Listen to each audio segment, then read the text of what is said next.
Activité Construire les doubles avec le Rekenrek. Les objectifs de cette leçon sont de travailler la reconnaissance globale, la construction des faits numériques, plus précisément les doubles et les quasi-doubles.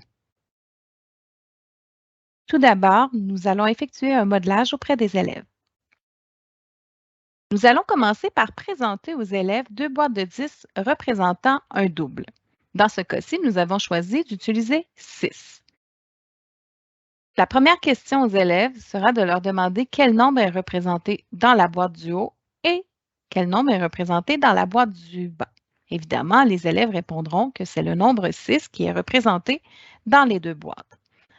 Ensuite, nous leur demanderons quelle est la différence entre les deux représentations. Nous nous attendons à ce que les élèves nous indiquent qu'il y a autant de jetons dans la rangée du haut que dans la rangée du bas sur la deuxième représentation, ce qui n'est pas le cas de la première. Une fois ce constat effectué avec les élèves, nous demanderons aux élèves s'il y a d'autres nombres qui peuvent se représenter de cette même façon. Les élèves pourraient par exemple nous dire qu'il est possible de représenter le nombre 8 de cette façon, puisque nous pouvons le représenter avec 4 jetons sur le haut et 4 jetons sur la ligne du bas. Nous indiquerons alors aux élèves que les nombres qui peuvent se présenter de cette façon sont des doubles. Nous inviterons par la suite les élèves à représenter ces doubles sur le Rekenrek. Comment serait-il possible de représenter le nombre 6 pour indiquer qu'il s'agit d'un double en utilisant une seule rangée de billes? Nous nous attendons alors à voir une représentation de ce type.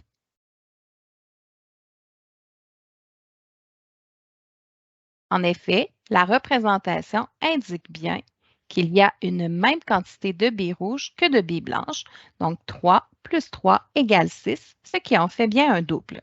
Nous pouvons aussi demander aux élèves de représenter cette quantité en indiquant bien qu'il s'agit d'un double, mais sur deux rangées différentes.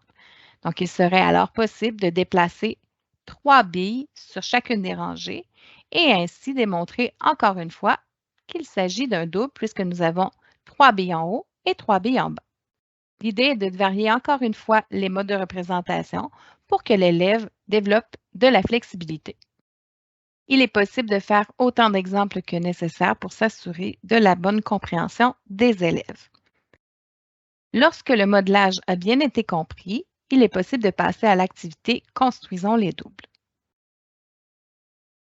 Dans cette activité, nous inviterons les élèves à représenter sur leur Rekenrek et idéalement en même temps dans une boîte de 10 les doubles de différentes façons, soit sur une rangée ou sur deux rangées. 4 plus 4. Quand les deux nombres sont pareils, on appelle ça des doubles.